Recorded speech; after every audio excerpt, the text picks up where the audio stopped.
네, 안녕하세요. LS증권의 염승환 이사입니다. 최근 저를 사칭하는 여러 유튜브 방송이나 카카오톡 채널들이 상당히 많은데요. 저는 이제 LS증권과 함께하고 있는 이 연불리와 함께 채널에서 공식적으로 방송을 좀 하고 있고, 저를 사칭하거나 돈을 달라고 한다거나 리딩을 원하거나 이런 것들은 다 사기일 가능성이 높기 때문에 여러분들이 각별히 주의를 하셨으면 좋겠습니다. 네, 안녕하세요. 자, 오늘 2025년 2월 11일 시장 함께 읽기 시작하겠습니다. 오늘 국내 증시가 여러 우려에도 불구하고 결국 강세 마감했고요. 시장이 미국도 마찬가지인데 관세 얘기가 나와도 좀 내성이 많이 생긴 것 같아요. 그래서 정말 큰 뭐 충격을 주는 또 새로운 관세만 아니라면 증시는 견조하다. 다만 이제 오히려 관세 충격으로 빠지면 뭐 그때도 말씀드린 대로 오히려 그게 기회가 되고, 또 너무 안심하시면 안 돼요. 이게 또 오르다가 언제든지 트럼프의 발작이 나올 수도 있거든요. 그래서 오를 때 무리하게 쫓아갈 필요는 또 없다. 이렇게 말씀을 드리겠습니다. 자, 오늘 이제 미국 시황 말씀드리고, 그 수급 있죠. 아프리카 TV가 어젯밤에 갑자기 저도 이제 자료 작성하고 있는데 분식회계 뉴스가 딱 떴더라고요. 그래서 관련한 내용들을 한번 싹 다 찾아는 봤거든요. 그래서 한번 설명해드리고, 중국 춘절 기간 그 소비 어제 레거시 반도체가 급등한 이유가 저것 때문입니다. 이제 춘절 기간에 스마트폰이 굉장히 잘 팔렸어요. 그러니까 이구환신한다고 아마 한 달 전에 기억하실지 모르겠어요. 이제 많은 애널리스트 분들이 그 중국에서 만드는 스마트폰이 그 보조금 받으니까 뭐 괜찮을 것 같다. 근데 그 내용이 정확히 맞았습니다. 그래서 이제 실제 데이터가 나왔고, 어제 레거시 반도체가 많이 급등을 했고요. 세계는 여전히 석탄을 필요로 한다. 좀 흥미로운 내용이어서 한번 소개해드리고, 리프트와 모비라이가 사실 좀 이제 잊혀진 기업이 돼버렸는데, 리프트와 손 잡고 로보택시를 이제 내년에 아마 사업을 하는 것 같아요. 그래서 주가가 급등했습니다. 그 내용 한번 설명해드리고, 그 다음에 이제 MLCC 봐야 된다. 또 레거시, 전통 반도체, 조기 안정화 가능성, 또 애플 폴더블 폰도 요즘에 이슈가 계속 되고 있죠. 상호 관세 부과 시작, 분위기 전환의 시작이다. 자동차 얘기고요. 자동차 위기가 아니라 기회다. 샤오미가 제2의 애플을 넘어서 제2의 테슬라가 돼. 샤오미가 좀 놀랍더라고요. 그 내용하고, 그리고 이제 엔터주 더욱 강력해진 삼박자. 또 이번 주에 우크라이나 전쟁 종식 위한 논의에 들어간다고 합니다. 그래서 이거는 건설주들한테 좀 우호적이고, 또 관세에 대한 내성이 생겼다는 몇 가지 증거들이 있다라는 내용. 요거 되게 자료 좋더라고요. 그리고 여기 KB증권의 김일호 연구원님도 마찬가지입니다. 이 관세 정책에 대한 두 가지 부분들 비슷한 내용일 수도 있는데, 어쨌든 지금 관세 정리를 굉장히 잘해 주셔가지고 설명해드리고, 그다음에 기업은 하나에어로스페이스, 파마리서치, ST파마, APR, SM 시프트업, 칩셋 미디어, 인텔리언테크, 세방전지. 이게 지금 실적 시즌이다 보니까 내용들이 좀 많습니다.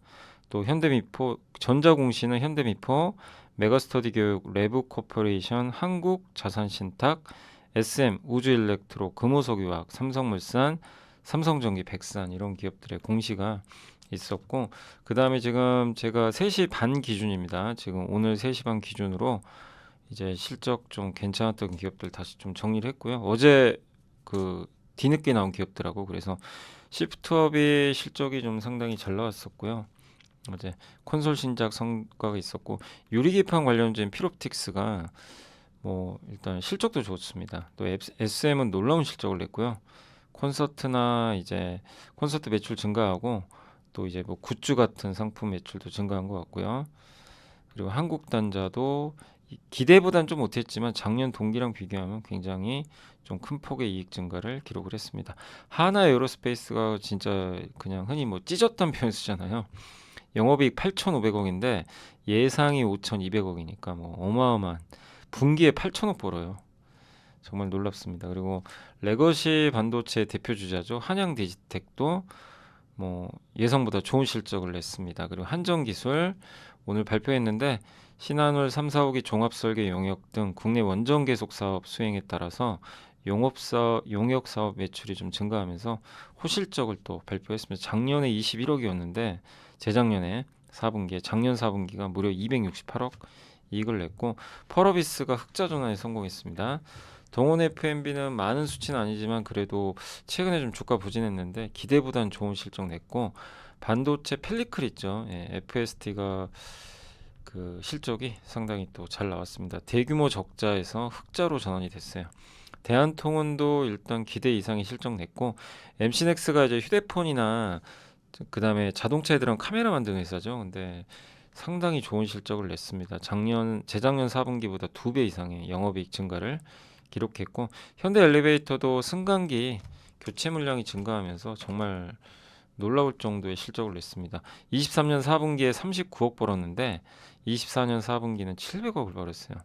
DIT는 이제 이오테크닉스랑 약간 좀 뭐 경쟁한다는 그런 부분이 있었죠. 그 레이저 장비인가요? DIT가?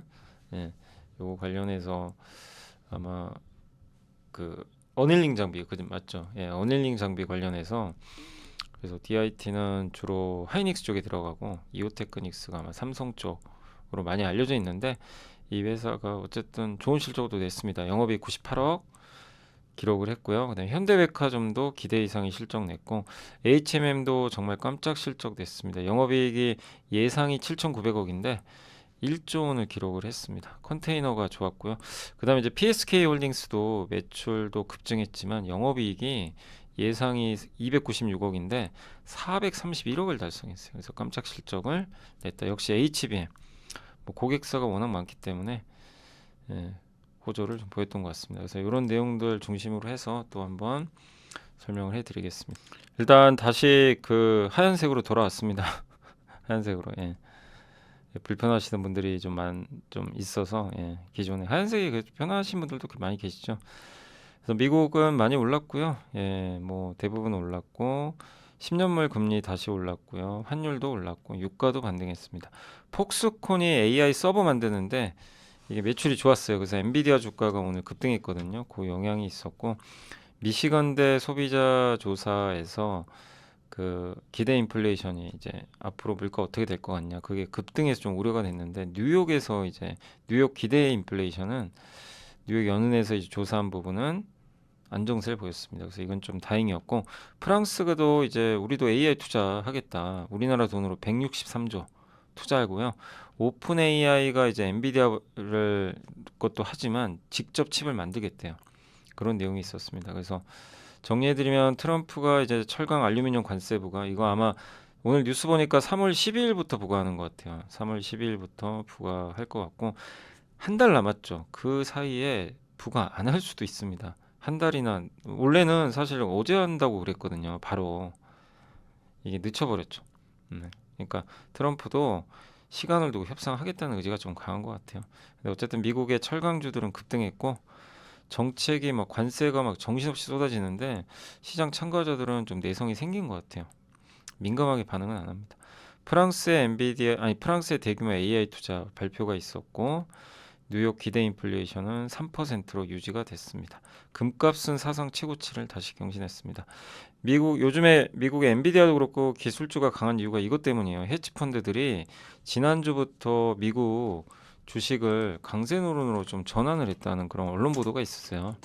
그래서 요게 이제 강세 노론으로 전환이 됐고 미국 증시의 가장 큰 매수 주체로 부상했다고 블룸버그가 보도를 했습니다. 헤지 펀드들은 5주 연속 순매도를 했는데 작년 11월 이후 가장 빠른 속도로 미국 주식을 매입을 했다고 합니다. 그래서 IT 부분이 최대 순매수를 기록했고 그동안 공매도를 했다가 이걸 걷어들인 거죠. 그래서 AI 테마에 더 다시 한번 동참하는 그런 모습이 있어서 수급적으로 이런 부분이 요즘에 엔비디아나 반도체를 올리고 있다라고 보시면 되겠고 프랑스가 1,090억 유로, 우리나라 돈으로 160조가 넘거든요. 대규모 AI 투자를 결정했습니다. 해야죠. 이거는 사실요. AI 투자는 돈 보고 하면 안 돼요. 그냥 국가가 할 거면 해야 됩니다. 정말 이거는 국가의 운명이 걸린 문제예요. 예, AI 투자는 해야 됩니다. 여기에는 그 누구도 저는 반대를 해서는 안 된다고 생각을 하거든요. 왜냐하면 그 저번에 어제도 한번 설명드렸잖아요. 산업혁명 시대랑 똑같아요. 예, 그러니까 정말 큰 변화잖아요. 우리가 그래도 예전에 그 인터넷망 얼마나 우리가 그때 팍팍 깔았습니까, 그죠? 예, 그래서 인터넷 시대 제 3차 산업혁명 시대에는 한국은 뒤처지진 않았어요. 근데 지금 4차 산업혁명 AI인데 여기는 좀 걱정이 돼요. 지금 우리나라 좀 뒤처져가지고 그래서 한국도 정부 차원에서도 아마 대규모 투자가 있지 않을까 싶고 또 일단 지금 미국, 중국에 이어 또 프랑스도 여기에 참전을 하고 있습니다. 그래서 많은 국가들이 참전할 텐데 한국도 아무튼 좀 빠른 결정이 좀 필요할 것 같아요. 오픈 AI가 엔비디아 의존도를 줄인다고 합니다. 그래서 샘 알트먼이 일단 자체 AI 맞춤형 칩 개발, 그동안 엔비디아 걸 썼거든요. 근데 이제 맞춤형, 그러니까 이게 대세로 갈 거예요. 앞으로는 맞춤형 칩. 그러니까 이 원래 브로드컴 칩을 쓰거든요. 맞춤형은. 근데 브로드컴은 칩 성능이 당연히 엔비디아보다 떨어집니다. 근데 AI용으로 만약에 이런 오픈 AI나 구글이 만들어 달라고 하면 걔네한테 맞는 걸 만들어줘요. 그 특화되게. 그래서 가격이 더 싸겠죠. 대신에 데이터 센터에서 적용을 하는데 맞춤형으로 그 데이터 센터에 최적화된 걸 만드니까 거기에 뭐 엄청난 많은 반도체가 같이 이제 붙어 있잖아요.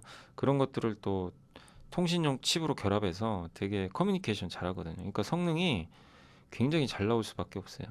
그래서 브로드컴이 이런 부분에 있어서 좀 수혜를 받을 수 있는 구조로 가는 것 같습니다. 아마 이번에도 브로드컴이 설계를 하고요. TSMC가 만드는 것 같습니다. 여기에 삼성이 들어가야 되는데 참 그게 어렵습니다. 언제쯤 들어갈 거야. 그래서 테이핑 아웃, 칩 설계 후에 반도체 제조 공장에 보내는 건데 이게 순조롭게 진행되면 오픈 AI는 첫 번째 AI 칩을 그래서 아마 내년에 만들어질 것 같습니다. 그래서 브로드컴이 협력하여 설계하는데 이 팀을 이끌고 있는 사람이 리차드 오인데 1년 전에 구글에서 오픈 AI로 합류한 사람이에요. 그래서 구글의 맞춤형 AI 칩을 이끌었던 경력이 있습니다. 딥시크 쇼크 이후 비용 상승과 이제 단일 공급 업체, 그러니까 엔비디아 의존도를 줄이려는 노력들은 계속 이어지고 있다. 이렇게 보시면 되겠습니다. 그래서 삼성전자도 브로드컴의 HBM을 공급만 해준다면 엔비디아는 공급 못했잖아요.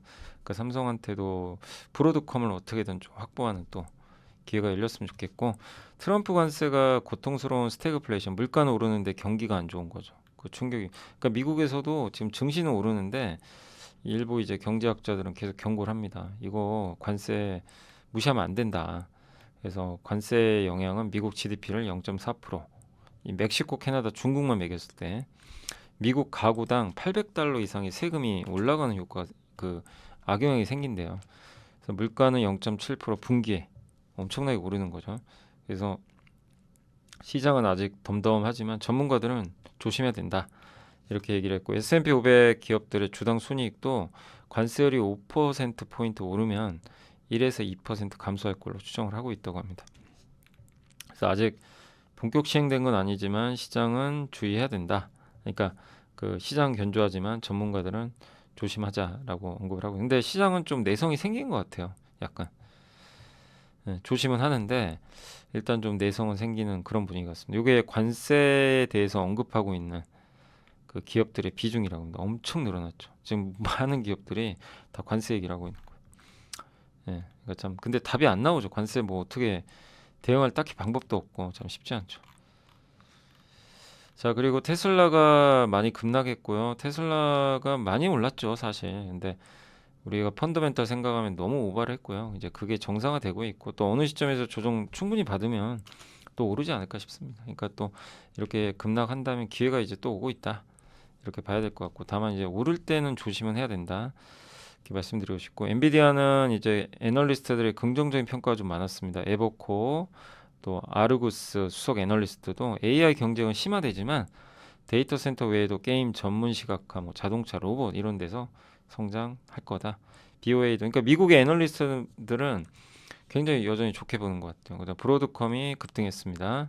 오픈 AI가 이제 브로드컴의 설계를 기반으로 자체 칩 제조한다. 마이크론도 급등했고 슈퍼 마이크로 컴퓨터가 실적 발표하거든요. 이제 오늘. 근데 2월 25일까지 재무제표 다시 작성해 제출해야 돼요. 안 그러면 상장 폐지돼요. 그럼에도 폭스콘의 서버 매출이 증가하니까 호재로 작용했습니다. 그리고 리비안이 오랜만에 4% 올랐어요. 아마존의 그 전기 밴 만들어주잖아요. 전기 트럭. 근데 이제 그 회사 말고 다른 고객사가 또 있나 봐요.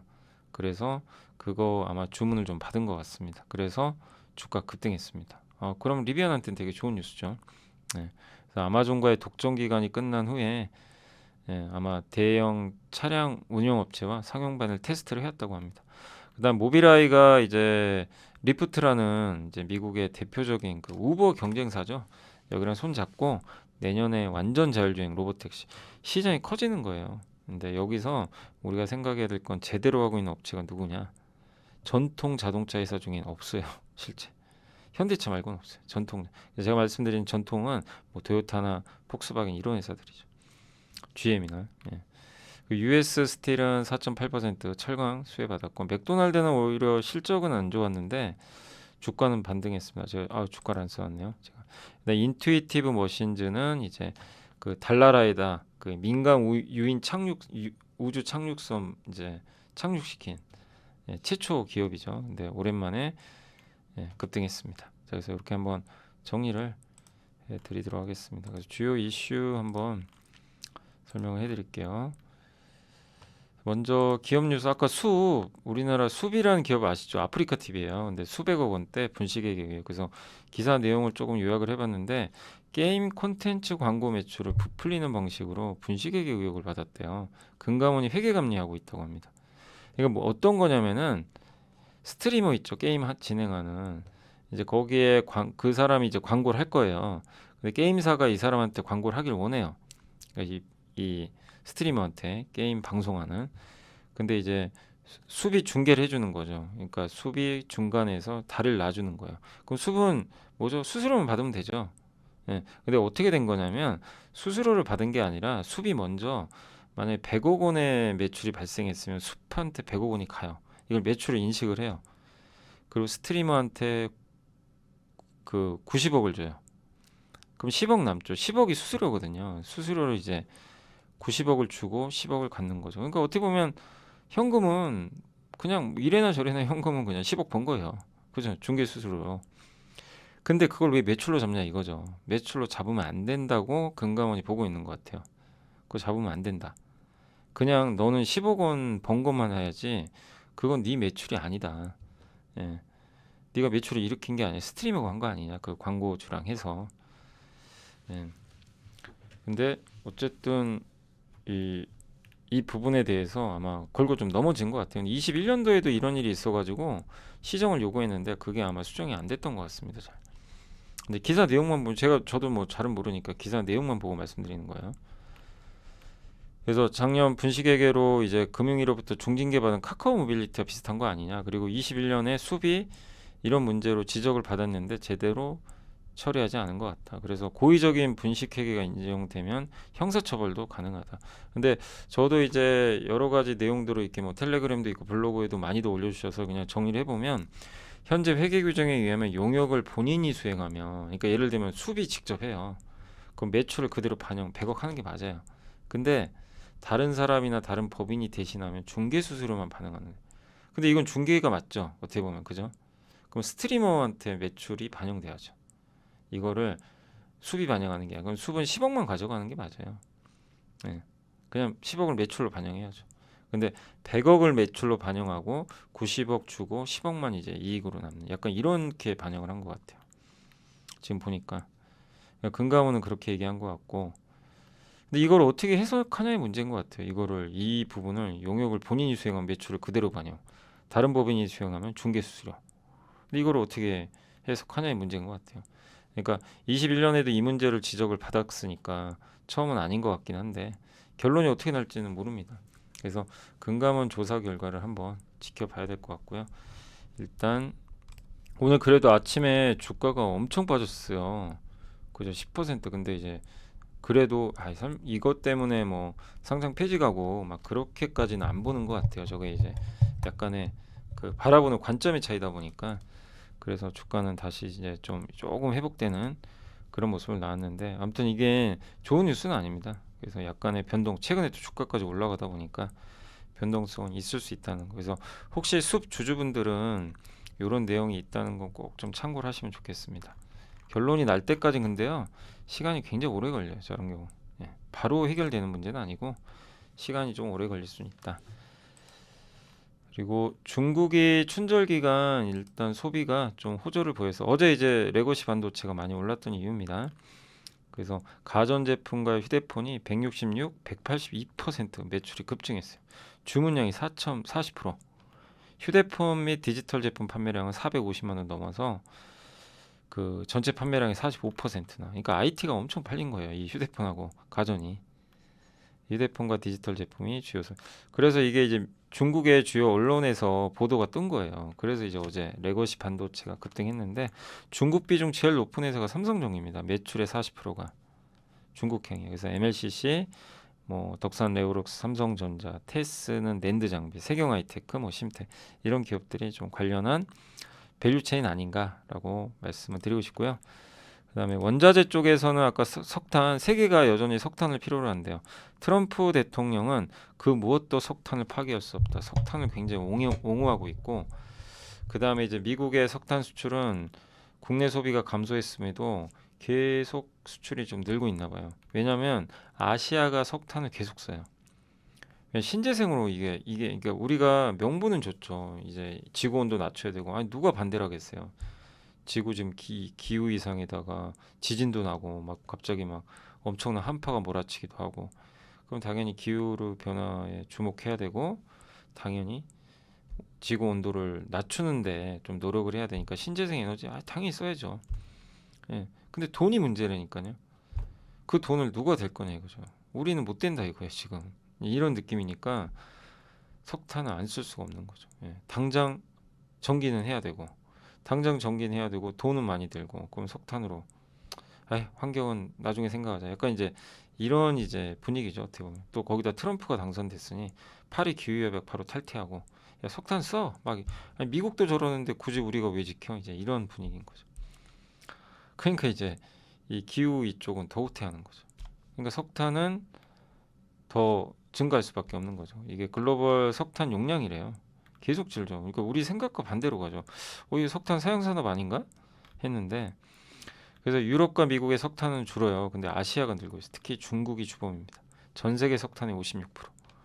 예. 그래서 에너지 안보를 위해 석탄 발전도 포기 못하는 게 AI 써야 되거든요. 거기 에너지 계속 공급해야 되는데 석탄 안 쓰면 공급이 안 됩니다.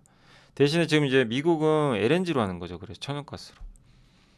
그래서 석탄 퇴출은 시간이 오래 걸릴 것 같다. 이런 내용입니다. 각국이 재생에너지를 3배로 늘리겠다고 서로 약속을 하면 된대요. 탈석탄 하려면. 근데 할 수 있을까요? 쉽지 않은 거죠. 석탄 밸류체인은 그냥 제가 이 기사 보면서 떠오른 거예요. 석탄 하면 그냥 LX 인터내셔널 상사 업종이죠. 석탄 트레이딩하고 페노션 해요. 그러니까 이게 저런 기사를 보면서 사실은 이제 우리가 하는 것 중에 하나가 이제 아이디어잖아요. 그래서 이제 밸류 체인도 한번 이게 떠올려 보시면 좋아요. 이들 뭐 투자란 얘기가 아니라 저런 훈련을 하시면 좋습니다. 예, 석탄하면 이제 이 기업들이구나. 그 자율주행은 리프트와 모빌아이가 원래 인텔의 그 모빌아이죠. 인텔이 인수했던 원래 이스라엘 기업으로 알고 있는데 이 자율주행 솔루션 라이다나 이런 거 레이더 카메라 이용해서 하는 그러니까 약간 테슬라의 대항마죠. 이 회사랑 이제 리프트가 이제 서로 협력해서 완전 자율 로보택시예요. 그냥 구글의 웨이모 같이 완전 자율 26년에 25년부터 댈러스에서 시작한다고 합니다. 내년에 테슬라 로보택시 이제 완전히 로보택시 미국 전쟁입니다. 여기서 누가 승자가 될지 물론 테슬라가 승자가 될 가능성이 높아요. 테슬라 이번에 타고 오신 분들 다 얘기 들어보면 너무 뭐 넘사벽이다 이러니까 근데 영원히 혼자 독주할 수는 없고 누군가 뛰어들겠죠. 그 마루벤이라는 회사가 이 차량을 제공하고요. 그래서 자율주행 시장의 주요 경쟁 현황을 이제 보면 웨이모 지금 웨이모가 사실 1등입니다. 미국에서 현재 실제 운영 중이니까 테슬라가 이제 그 뒤를 따르겠죠.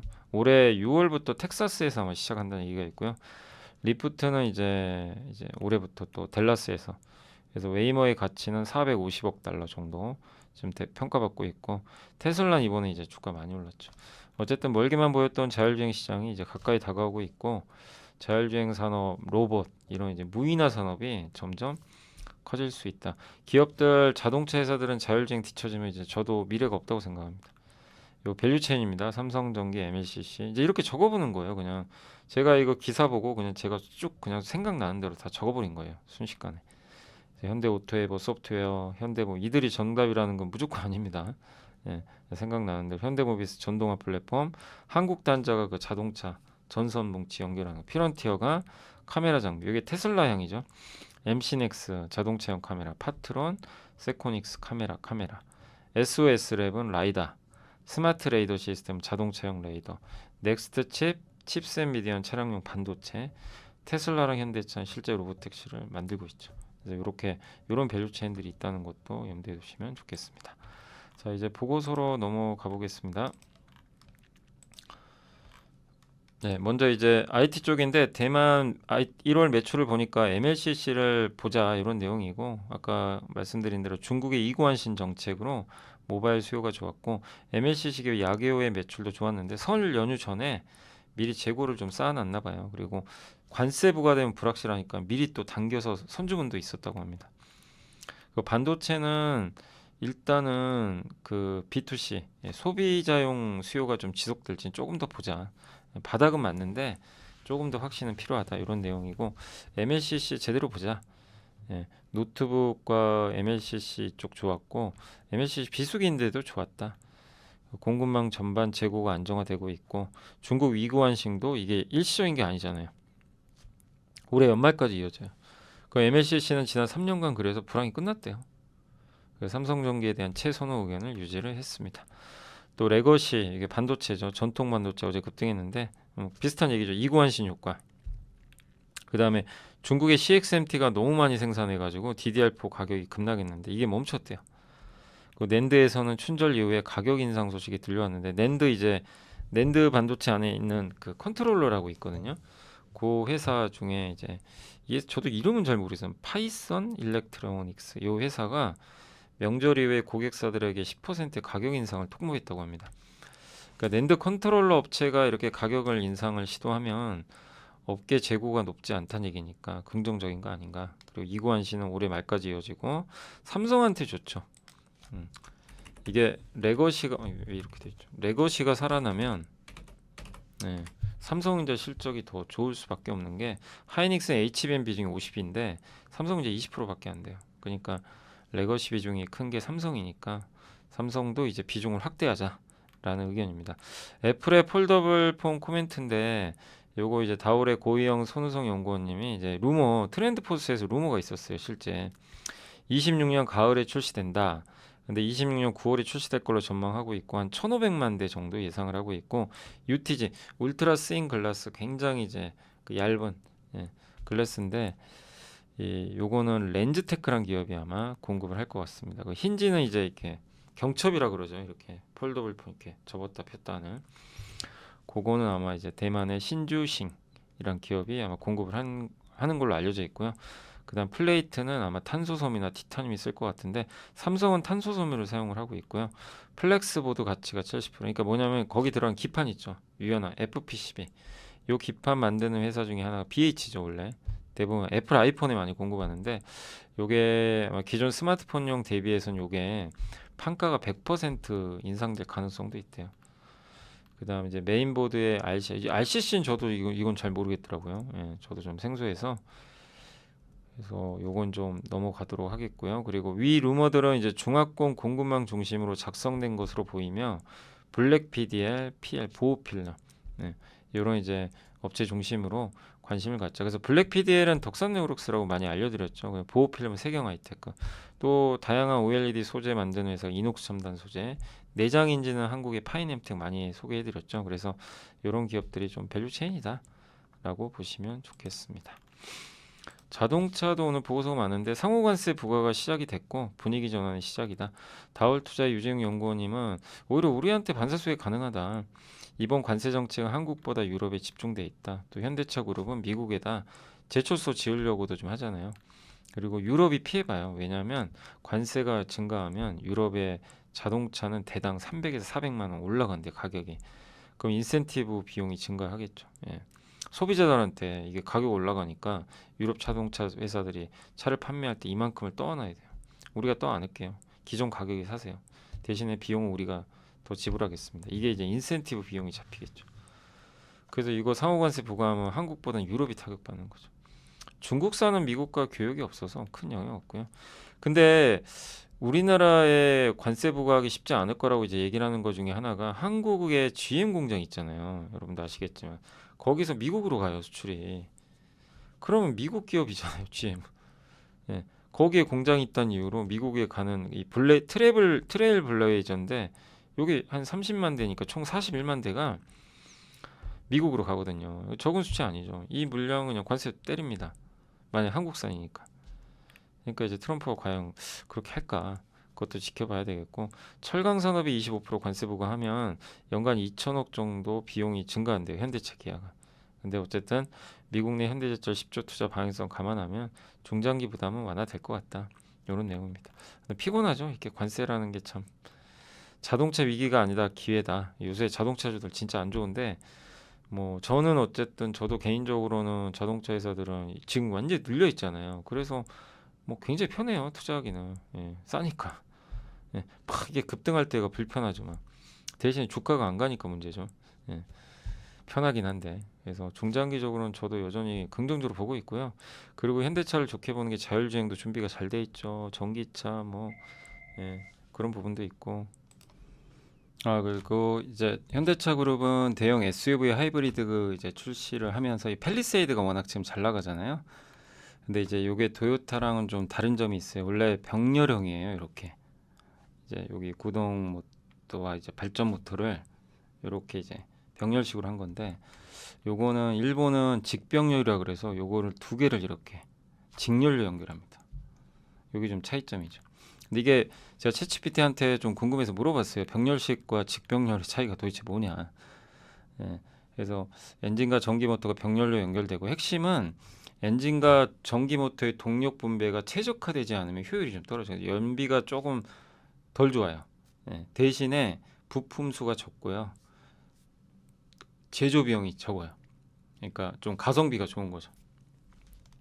근데 직병렬씨는 좀 비싸고 부품이 많이 들어간 대신에 효율이 굉장히 좋다고 합니다. 그 연비가 탁월한 거죠. 예.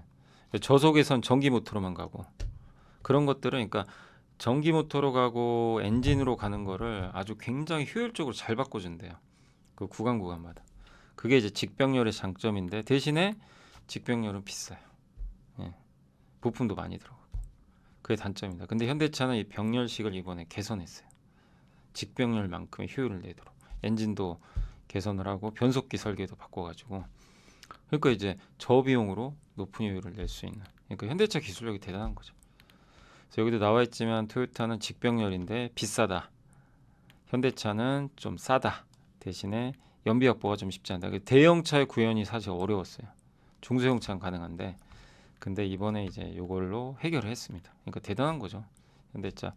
이렇게 잘하는데도 주가는 인정을 못 받고 있어서 좀 안타깝고, 현대차가 레거시 자동차 업체 중 소프트웨어 역량 1등이죠. 예. 테슬라 제외하고 레거시 전통 자동차 있죠. 예, 신생 자동차 말고 사실상 이쪽에선 1등 기업이 맞습니다. 그래서 경쟁자 대비 프리미엄 필요하다. 그래서 앞으로 저는 개인적으로 자동차 회사 이제 흐름을 봤을 때 생존할 기업은 전통 회사만 따지면 토요타랑 아마 현대차가 되지 않을까. 나머지 회사는 솔직히 잘 모르겠어요. 그리고 중국 회사 테슬라 요렇게 나눠지지 않을까. 그리고 구글의 웨이모 있고 이제 뭐 그런 자율주행하는 전문 업체들 몇 개 있겠죠. 그래서 또 여기서 지금 우리가 새롭게 주목해야 될, 우리가 뭐 중국 회사를 투자할 건 아니지만 이게 진짜 무서운 얘기죠. 샤오미가 제2의 애플을 넘어 제2의 테슬라가 되다. 이런 좀 내용인데, 메리츠의 김준성 연구원님이 또 블룸버그 보도 내용을 참고해서 아마 적으셨더라고요. 그래서 요새 샤오미 주가가 난리가 아닙니다. 예. 전년 대비 주가가 248% 주가가 올랐다고 합니다. 그래서 전기차 13.5만 대. 샤오미 그 전기차 기억나시죠? 예전에 한번 작년인가? 예. 지금 굉장히 잘 나가나 봐요. 판매가 괜찮은 것 같습니다. 그래서 중국의 니오나 그 샤오펑 요거를 점유율을 지금 거의 상회하고 있다. 그래서 점유율이 이렇게 올라오고 있어요. 요 샤오미가 진한 파란색입니다. 스마트카 사업이 전체면 우리가 핸드폰으로만 알지만 이제 IT에서 스마트카로 넘어간 거죠. 그래서 전기차도 잘 만들고 예, 생산 능력도 확대되고 있고 한국 시장에도 들어온다고 합니다. 테슬라보다 좀 싸고요. 예, 엔지니어가 3,000명의 AI 엔지니어, 1,200명의 알고리즘 모델 팀을 보유하고 있고, 예, 스마트폰과 생태계가 다 연결돼 있다고 합니다.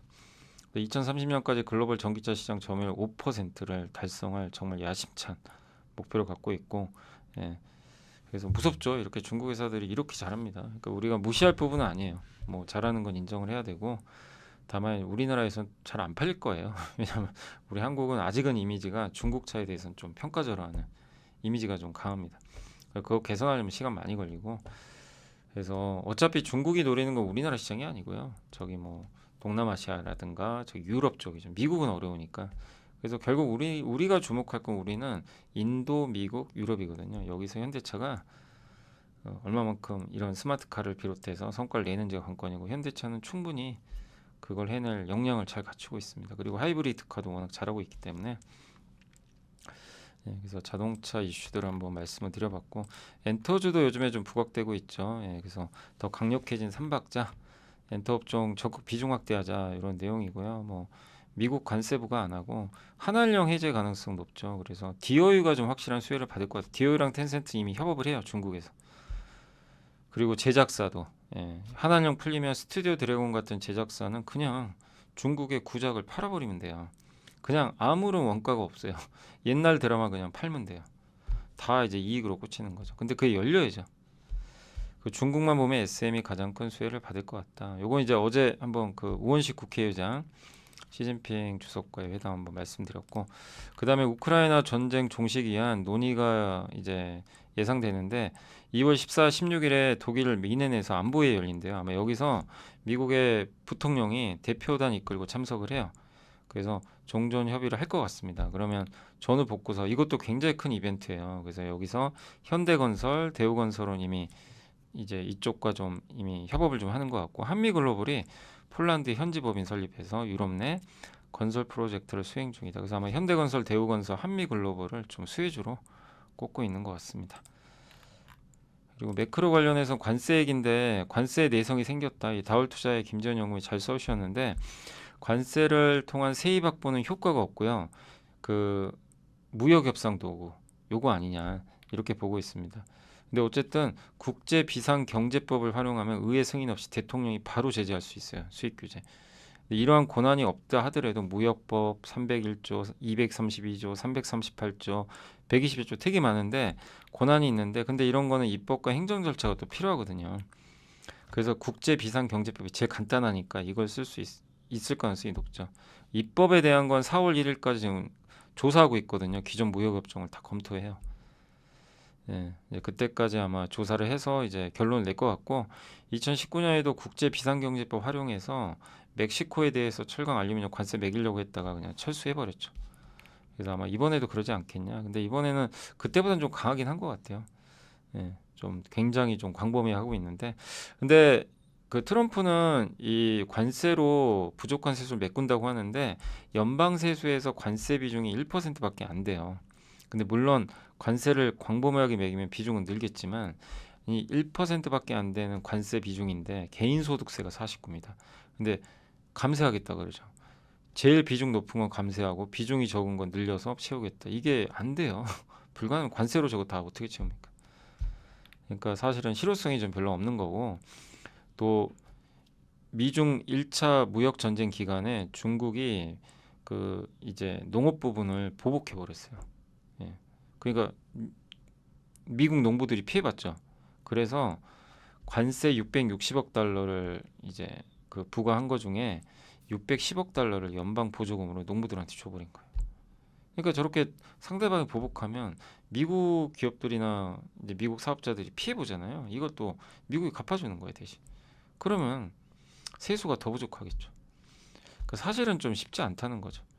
그리고 트럼프는 인플레 억제를 강조했어. 이거는 제가 지난 일요일 날 올려드린 영상에도 말씀드렸죠. 너무 쫄지 말자. 트럼프가 물론 관세 보고 하겠지만 그게 엄청 파격적인 좀 어려울 것 같아요. 왜냐하면 미국이 자살행위 하는 거예요, 진짜. 이거는 아무리 생각해도 미국 물가 튈 수밖에 없는데, 본인은 물가 낮추기로 하는데 본인 정책은 물가 다 올리는 정책이고.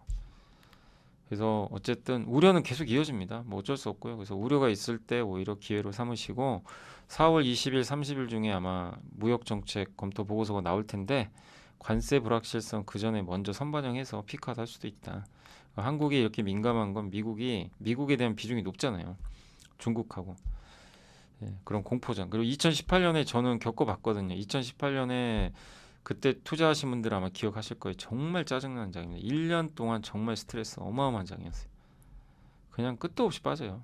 예, 그냥 관세 때문에 힘도 없어요. 예, 너무 힘들었죠 그때. 그게 재현될까 봐. 근데 어쨌든 지금 조선 방산 전력기기 원자력에서 지금 약간 이제 AI 소프트웨어, 제약바이오, 엔터, 로봇 관세 피해 없는 쪽으로 좀 넘어갔고 이 현상이 좀 당분간 이어지고 있고 그다음에 2018년에 코스피가 17% 급락했거든요. 관세 때문에.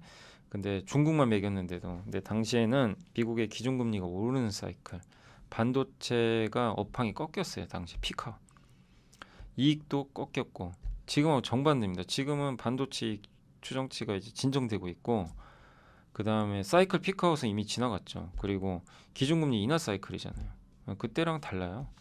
그래서 지금은 이미 바닥부터 시작하기 때문에 뭐 나쁠 건 없다 이런 내용인 것 같습니다. 그래서 레거시 반도체 어제 올랐던 전통 반도체도 새로운 대안이 될 수 있다 이런 내용입니다. 그리고 시장이 트럼프 관세 정책이 나올수록 좀 덜 흔들리는 이유는 트럼프 위기는 일기와 달리 모든 수입품에 관세를 부과하거든요. 하지만 원자재에서 중간재까지 모두 미국에서 조달해서 만들어지는 제품은 없어요. 그죠? 그러니까 그런 제품이 어디 있어요? 미국에서 다 조달해요? 그런 제품 거의 없습니다. 네, 그럼 어떻게 돼요? 모든 수입해에 관세를 부과하는 순간 미국의 물가는 그냥 오르는 거예요. 근데 트럼프는 저걸 하려고 하는 거죠. 보편 관세로. 근데 저거를 상호 관세로 대체하면 그냥 이제 나라마다 다 다르니까 모든 제품도 아니고 그러면 이제 좀 나아질 수 있는데 아직 그건 결론이 안 났습니다. 그래서 최종 제품을 미국에 생산하고 조립해도 관세 피하기는 어렵다. 그리고 4년 동안 너무 힘들어요. 임기가. 트럼프가 원하는 거 뭐죠? 미국에서 만들어 관세 안 내잖아 이건데 여러분이 경영을 하시는데 트럼프는 2년 정도 후면요 레임덕 갈 수도 있어요. 2년 후에 그거 하잖아요. 중간 선거. 그리고 어차피 4년밖에 못 해요. 최대. 그럼 딱 보니까 이거 미국에다가 공급망 다시 다 만들면 비용 엄청 들죠. 공장을 만약 인도에 있는 공장, 중국 공장을 미국으로 다 옮겨놨어요. 그 공장 짓는데 최소 2년 걸리죠. 예. 그리고 인건비 좀 비쌉니까? 엄청 비싸죠. 예. 엄청난 비용이 들어가요.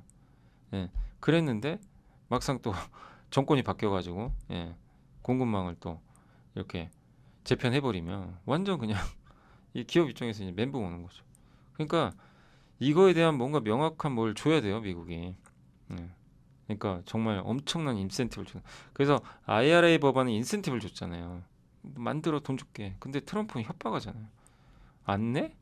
안 만들어? 너 관세 때린다. 이러니 못 움직이는 거예요. 그 내용이 여기 담겨 있는 겁니다. 그러니까 어떤 경영자도 쉽게 미국에 공급망 구축이 쉽지가 않아요. 그걸 옮겨가지고 어떻게 될지도 모르는데 차라리 돈이라도 받으면 다행인데 돈 받는 것도 아니고. 예. 그래서 이런 대규모 관세는 미국이 재발등 찍는 일이라는 게 우세한 평가라고 합니다. 그리고 미국 내 생산 제품의 경쟁력이 높고 생산량이 충분한 제품은 효과가 있어요. 그러니까 미국 내 수요의 17%만 수입에 의존해요.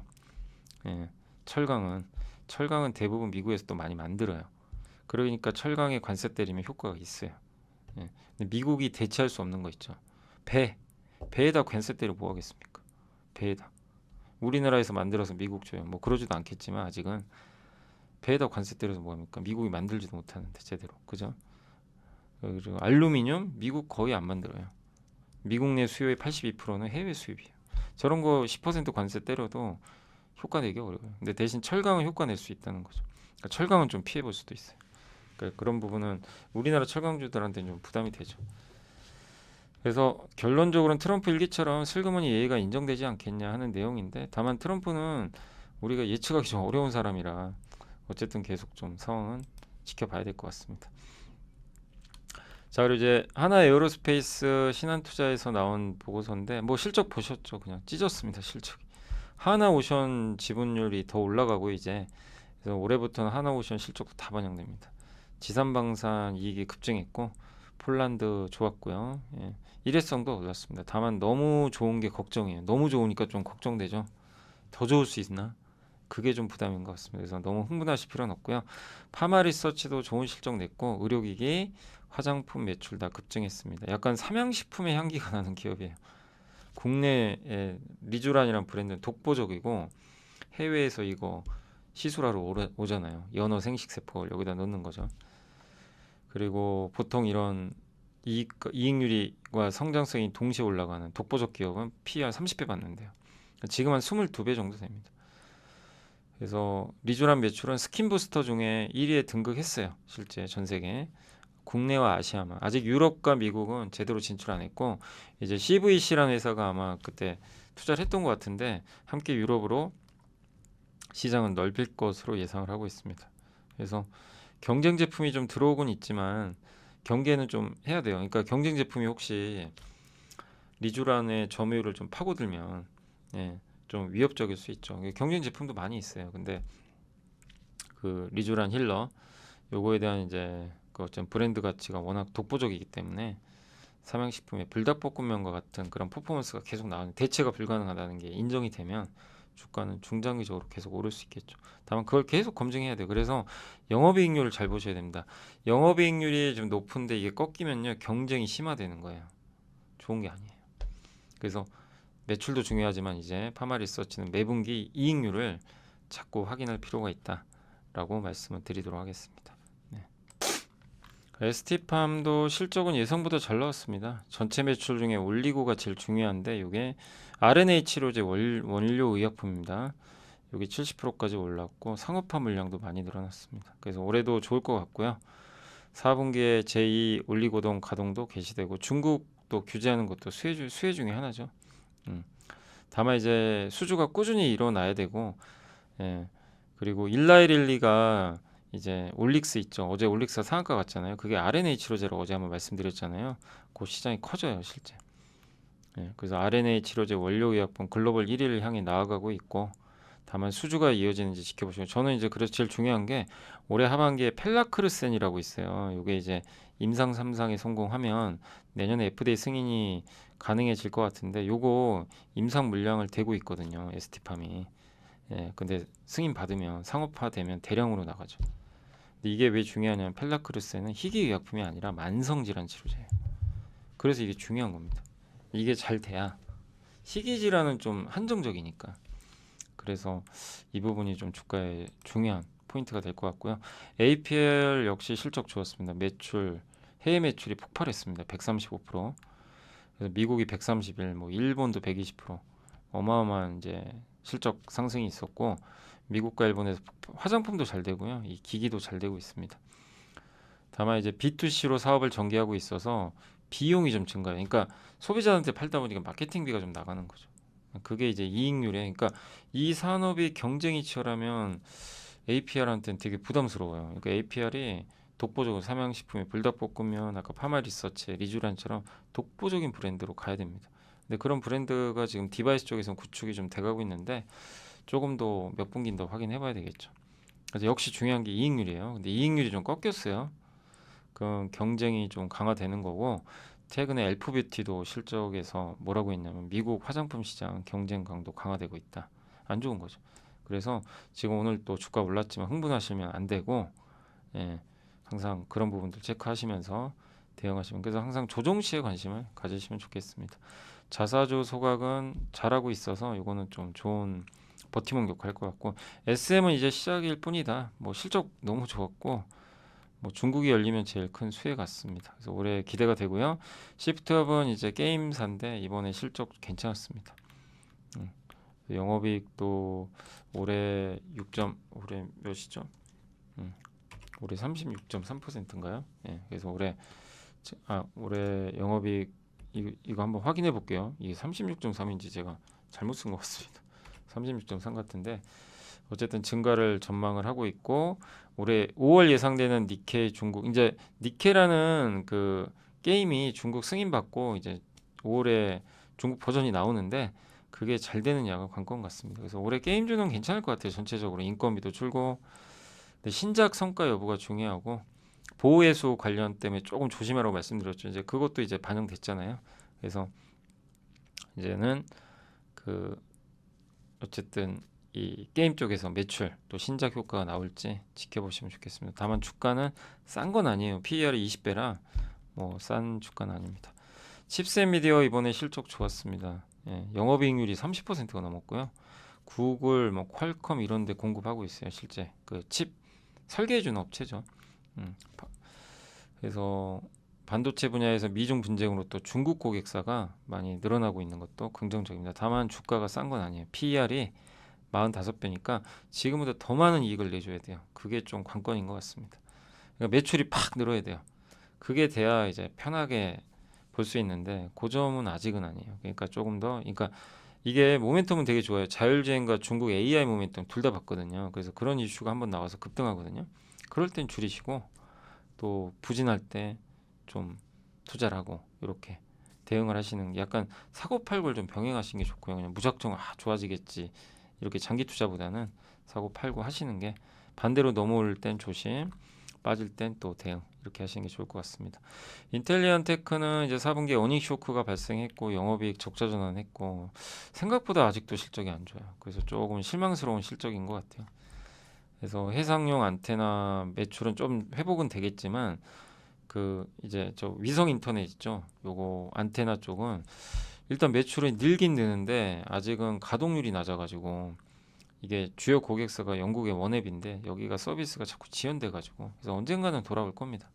다만 기대 이상만큼 잘 못 보여주니까 주가 회복까지는 시간이 좀 걸릴 것 같아요. 그래서 업종 자체는 성장하니까 예, 주가가 어쨌든 이제 한 번씩은 이런 이슈로 급등할 수는 있지만 단기적으로는 좀 부진할 수 있다. 그래서 뭐 안 좋을 때는 좀 버티시고 나중에 주가가 이제 쭉쭉 저런 원앱이나 이런 매출 성장이 나오는 걸 확인하시고 이제 대응을 하시면 좋겠습니다. 조금 시간은 걸릴 것 같습니다. 자, NH에서는 세방전지 실적은 좀 기대 못 미쳤거든요. 근데 컨센서스가 너무 옛날 컨센서스여가지고 크게 의미 부여하실 필요 없고요. 자회사 세방 리튬 배터리가 조금 부진했대요. 음. 그, 그 배터리 있죠. 예, 전기차 그 리튬 배터리 그거를 만들어줘요 실제. 예, 그걸 받아다가 아마 삼성 SDI 받아다가 그걸 조립하는 걸로 알고 있습니다. 근데 그게 이제 영업 적자가 난 점이 아마 실적에 좀 상처를 냈고, 제일 중요한 게 AGM 배터리. 이게 자동차 자동으로 시동 스탑앤고 아시죠? 그거 할 때 배터리가 필요하잖아요. 그게 AGM 배터리거든요. 하이브리드 카에 무조건 들어가고 교체형이 마진이 더 좋아요. 근데 이게 교체 사이클이 돌아온대요. 교체형이 신차용보다 새로운 신제품보다 3배 비싸요. 마진이 3배나 됩니다. 그래서 올해 실적 좋을 것 같고, 세방 리튬 배터리는 조금 크게 기대하기 어렵고 PER 5.8배로 싸다. 요새 펠리세이드 하이브리드 모델 잘 되죠. 그럼 수혜주죠. 그리고 이 DS에서 뭐라고 했냐면, 이번 실적 시장 예상했지만 의미 부여하면 안 된다. 왜냐하면 가장 최근에 업데이트된 한 증권사의 실적 추정치가 반영이 안 됐대요. 그리고 예전에, 지금은 이제 그 업데이트 하지 않은 이제 옛날에 그 이 애널리스트가 이제 아마 그 3개월도 더 된 것 같아요. 근데 그 수치가 그대로 돼 있던 게 옛날 수치가 예상치에 적혀 있는 거예요. 예. 그러니까 이제 이게 왜곡되는 거죠. 가장 최근 걸 반영해야 되는데. 그래서 그 A증권사 기준으로는 460억을 예상했는데 이번에 500억 나왔거든요. 잘 나온 거죠, 그럼. 그러니까 요거에 주목하자는 내용인 것 같습니다. 그래서 세방전지 잘 나왔다라고 보시면 되겠고, 작년에 영업이익 46%나 증가했고요. AGM도 신차용보다 지금 교체용이 마진이 3배인데 비중이 60% 넘어섰습니다. 그래서 뜯어보면 좋은 실적이고, 현대차 하이브리드 차량의 수혜주를 찾는다면 세방전지가 아닌가라고 보고 있습니다. 자, 그래서 이제 기업 분석까지 끝냈고요. 전자공시 또 좀 많은데 빠르게 좀 진행해 볼게요. 현대미포가 올해 주력으로 한다고 뭐를 했냐면 벙커링성 많이 하겠다. 벙커링성은 LNG 연료를 배에 싣고, 저 배 있죠. LNG로 가는 배가 있어요. 연료가 거기다 주유해 주는 거. 그러니까 우리 공중구유 하는 거랑 비슷한 거죠. 비행기 막. 예. 그러니까 벙커링선. 그거고 이번에 4척 수주했고요. 올해 LNG 벙커링선 기대한다고 했습니다. 수주 단가도 괜찮은 것 같습니다. 메가스터디 교육에 무려 6%에 달하는 주식을 소각한다고 합니다. 기존에 갖고 있던 거 이거 환영합량하고요. 레브코퍼레이션은 2%, 한국자산신탁은 1.29% 소각합니다. 요즘에 소각 기업들 정말 많이 나옵니다. 정말 환영할 만한 일이고요. SM도 소각합니다. 1.96%. 그러니까 기존에 갖고 있는 주식을 소각을 해요. 그다음 우주일렉트록은 3%, 옛날에는 그런 경우 많았어요. 회사가 자사주 갖고 있으면 이거 파는 경우가 있어요. 현금하려고. 그거 안 좋죠 주가에. 근데 이렇게 속아가는 건 되게 우호적이고 금호석유는 기업가치 재고 계획을 또 발표했는데 계산해 보니까 이것만 보시면 돼요. 제가 계산해 보니까 26년까지 연간 최소 4에서 5.5% 최대 요 정도 사이에 주주환원 수익률은 가능합니다. 근데 물론 이익이 많이 나면은 저게 더 올라가겠죠. 그래서 이익이 중요하긴 한데 일단 지금 23년도 당기순이익 별도 기준 가지고 제가 계산해 보니까 연간 최소 4% 배당과 자사주 소각 포함해서 4%의 주주환원 수익률, 최대 5.5%의 주주환원 이런 거는 긍정적이죠. 예, 주가의 하방을 막아줄 수 있다 보고 있고 삼성물산 또 삽니다. 임원들이 요즘에 계속 매입하고 있고 삼성전기도 이렇게 삼성전기 내부자 매수는 너무 오랜만에 보는 것 같습니다. 백사는 VIP 자산 운용에서 지분을 1.97%또 샀어요. 이게 백산이 나이키 합성 피혁 있죠, 신발. 그거 주로 만들고 현대차에 들어가는 그 시트 있죠. 예, 거기 들어가는 이제 합성 피혁 같은 거 만드는 회사죠. 그래서 굉장히 또 알짜 기업 중에 하나인데 VIP 자산 운용이 지분을 더 늘렸다는 거 참고하시면 좋겠습니다. 그래서 오늘 이제 다 말씀을 해드렸고 요거 잠깐만 일단 다 말씀드렸네요. 네. 그리고 그리고 오늘 이제 주식 그 관련해서 이제 시황 마무리하겠습니다. 오늘 코스피는 일단 강세 마감했고요. 오랜만에 코스닥보다 좋았어요. 그동안 코스닥이 좋았는데 코스닥은 최근에 좀 많이 올라서 쉬어갔고 외국인 기관이 산 건 굉장히 긍정적이었습니다. 그래서 오늘 시장 이제 각종 관세 우려에도 좀 잘 버텼고요. 오늘은 다시 피팅주가 어제 좀 급락했다가 반등하는 모습이었고 조선주가 돌아왔습니다. 특히 하나오션이 주가 급등했고 방산주 하나에어로스페이스 효과가 확실히 있었습니다. 그리고 미용기기 쪽에서는 오늘 APR이 파마리서치 둘 다 실적 괜찮았죠. 확실히 실적 좋은 기업으로 좀 매수가 몰렸고요. 편의점 기업에서는 이마트가 일회성 제외하면 실적이 또 괜찮았던 것 같아요. 그래서 오늘 급등했고 우주항공주 중에서는 오늘 일단 하나에어로스페이스가 요게 이제 어떻게 보면 방산주다 보니까 인텔리언테크는 이제 실적 좀 부진 때문에 주가 좀 빠졌습니다. 그리고 R&A 관련주에서는 오늘 올릭스가 오늘도 급등하는 오늘도 상한가를 찍었고요. 조선기자재 STX 엔진이 좋았습니다. 게임주도 오늘 펄어비스가 아까 기대 이상의 실적을 냈고 원전주는 S&T 에너지 성강밴드가 오늘 좀 올랐고요. GS가 오늘 좋은 분위기. 또 해운주도 오랜만에 페노션. HMM은 오늘 실적은 잘 나왔는데 뭐 주가 반응은 그렇게 크진 않았던 것 같습니다.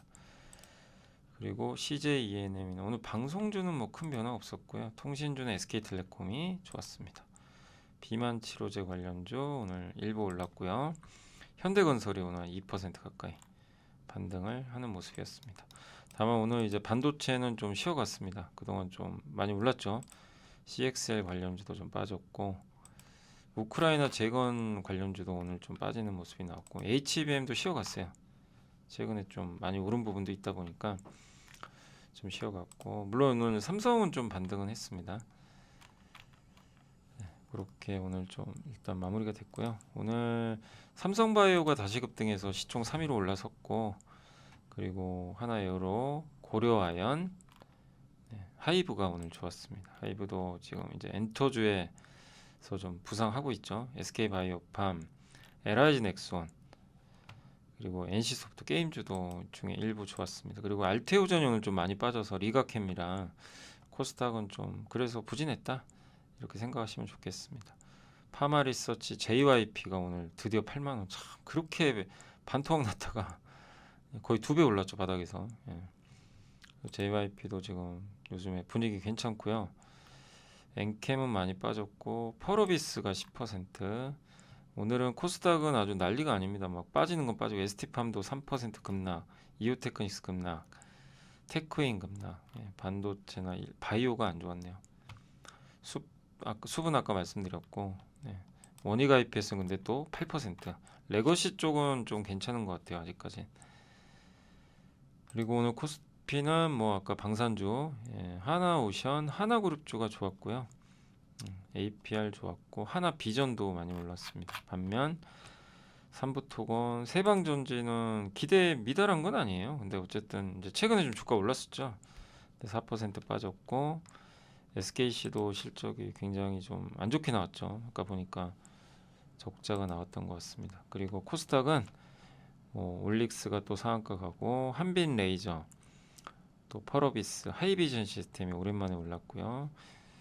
JYP엔터, 레인보우 로보틱스, 카페24 좋았고 반면에 아이패밀리스는 어제 실적 때문인 것 같아요. 예, 그러니까 어제 한번 보고서 보여드렸지만 박종대 연구원님의 보고서에도 색조 괜찮다고는 했지만 그 화장품주 전반적으로 좀 당분간 좀 이렇게 보수적으로 보자 이런 내용들이 좀 있었죠. 근데 어떤 실적 충격으로 마이너스 아마 15% 빠진 거 아닌가 이렇게 보여지고요.